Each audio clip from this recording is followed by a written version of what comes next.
Kristoni khajani takhuk bukhuk song puila na jotono no khaka hamte siba yafaro jeng joton saimano tinini hor kuthuk manakma or hor kuthugono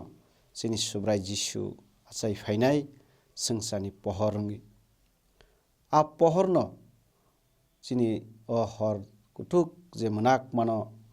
tini sokmorui pohor ngi phainai sengsarni jeng saimani chini manakmarok jeng khoroksate khoroksano naslema musuma jolilaima samung hamia khlaimani samung hamiao yapri klai tongmani aborokno manakma o manakmani sokmornani bagino o manakmano sokmorna bagino subrai Jisu pohor ngai o sengsaro or kuthuk manakma achaikha jeng khanao John chapter 8 ni 12 angno sengsani pohor anoruk tharnai borokbo manakmao tonglakbo pohor ngai tongnai hinai abono jeng aswgo sengsaro jeng sumsok gonang borok rok jeng samung hamia chayao kwlwk tongnai rok jengno maya chawi jengno khairogui tinini o hor kutugo subrai Jisu chini bagui a pohor ngai o manakmano sokmano rong achaio jeng jotono o pohorno yachakna nango chini bisingni naslema musuma jolilaima khoroksatei khoroksani ungklogo hamia sitra salaima aborokno jeng khibi mankha hingkai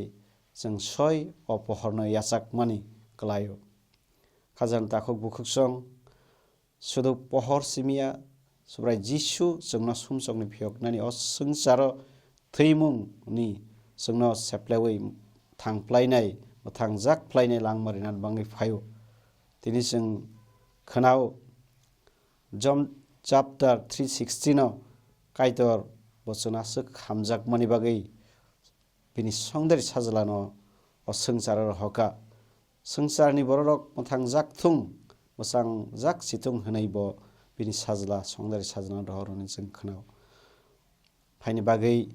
jeng o jorao khatung khajabai subrai Jisuni o achaimani salo jeng bono